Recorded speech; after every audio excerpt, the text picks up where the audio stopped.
আমি গভীরভাবে শ্রদ্ধা জানাচ্ছি মহান মুক্তিযুদ্ধে সকল বীর শহীদদের এবং তাদের রুহের মাগফিরাত কামনা করছি।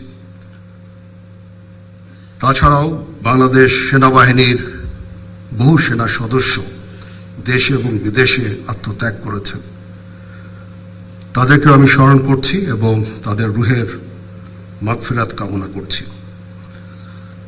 আজকে আপনারা বীর মুক্তিযোদ্ধা বৃন্দ আমাদের এখানে এসেছেন, আমাদের সম্মানিত করেছেন।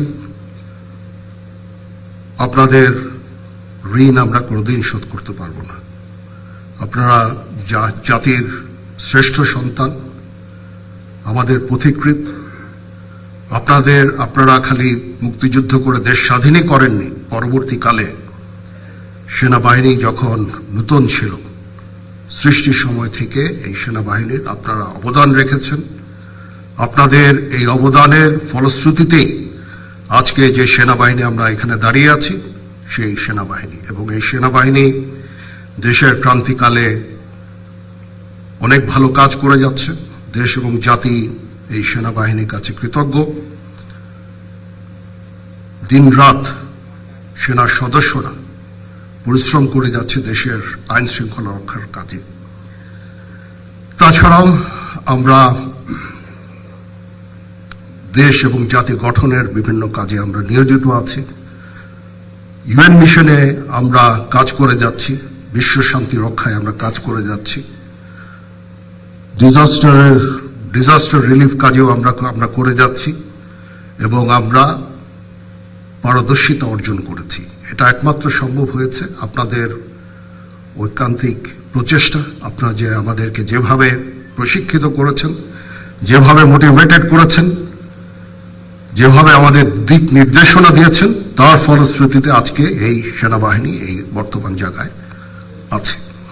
এটার কৃতিত্ব অবদান সম্পূর্ণই আপনাদের।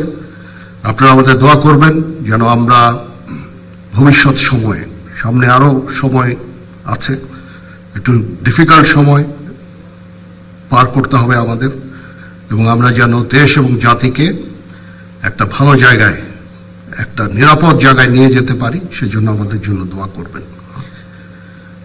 আমরা আপনাদের আজকে যেই সামান্য কিছু উপঢৌকন দিলাম, আমরা অত্যন্ত, আর আজকে শান্তিকালীন যে পদক যারা প্রাপ্ত হলেন তাদেরকেও কাজ করি। ইনশাআল্লাহ আমরা এই দেশের এই ক্রান্তির লগ্ন থেকে দেশকে উদ্ধার করতে সক্ষম হব, একটা শান্তি সুশৃঙ্খল ভবিষ্যতের দিকে যেতে সক্ষম হব। আজকের এই অনুষ্ঠানে আবার আপনাদের কাছে আমি কৃতজ্ঞতা জানাচ্ছি। আপনারা এসে আমাদের সম্মানিত করেছেন। এই অনুষ্ঠান যারা সুন্দরভাবে আয়োজন করেছেন তাদের প্রতিও কৃতজ্ঞতা। সবাই ভালো থাকবেন। আল্লাহ হাফেজ।